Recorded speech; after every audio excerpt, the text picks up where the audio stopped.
What if you found out that your communication skills with your clients actually sucks?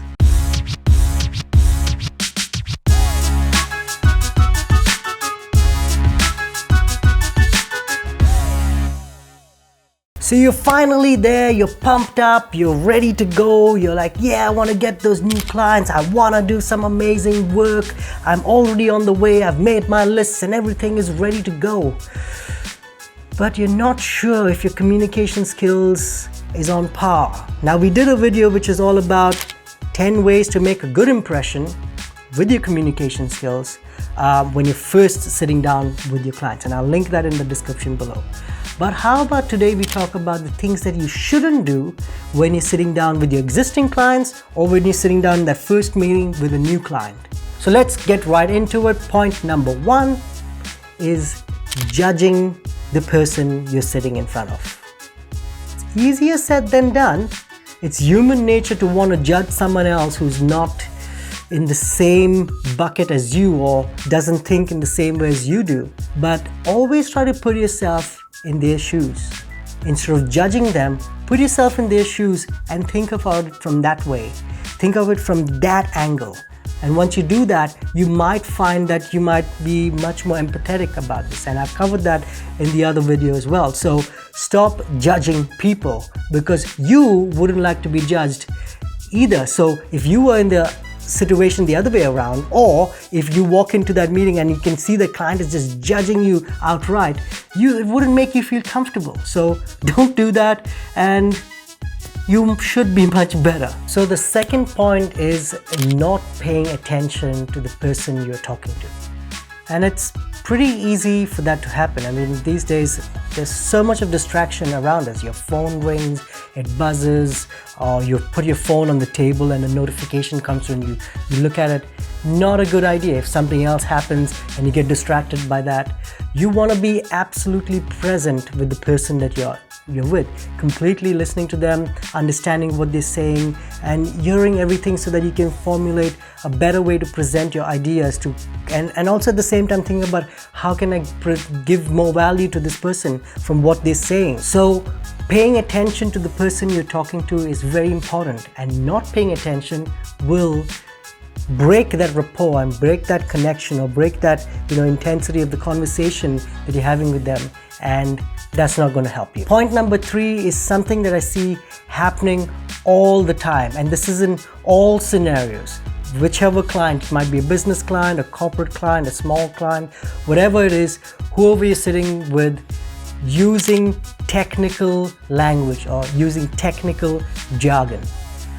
I mean, think about it. You might know everything about cameras and videography, and the ISO should be this much and the aperture should be that much, and you should have this 3-point lighting and all of that. And if you start throwing all of this out there in front of the client, and it's potentially a new client that you want, you're just going to confuse them, and they don't need to know all the technical things and all the technical jargon of how you're going to shoot this. They just need to know the concept and the idea and how you're going to execute it. How is it going to work for them? How are you going to help them reach their goal through this execution? And that's what's important. That's what you should be focusing on. Point number 4 is in relation to point number 10 from the 10 ways to make a good impression. That is presenting your ideas and your advice right at the start. They don't want to know your ideas and your advice right at the start. The client that you're sitting in front of, the prospective client, wants to see if you're really listening to what they want from this conversation. What is the benefit for them if they go down the route of working with you as your client, and how you can help them reach that goal or the outcome that they're wanting. So if you start presenting ideas and start giving them advice right at the start, they're going to switch off because they know that you haven't listened to them, you haven't heard them out. But if you do listen to them, if you do listen to the outcomes that they're wanting to achieve, if you do listen to the goals that they want to achieve from this, then you can present better ideas. And that's why in the other video, in the 10 ways to make good impression with your clients or your clients in general, that was point number 10. That was the last thing you do after you've gone through the other things. And I'll link that video in the description if you haven't watched that. But that is when you present your ideas, right at the end, not at the start. And the last point is avoiding questions or concerns that your prospective client might have. Now, they might ask you a particular question that you might not know the answer to, or you're just wanting to avoid that and deflect it. For example, or you're just a newbie, how do I know this is going to be any good? Or if they have any concerns about anything else, like I'm not sure, I'm not really good about and sitting in front of the camera to interview, I'm very nervous.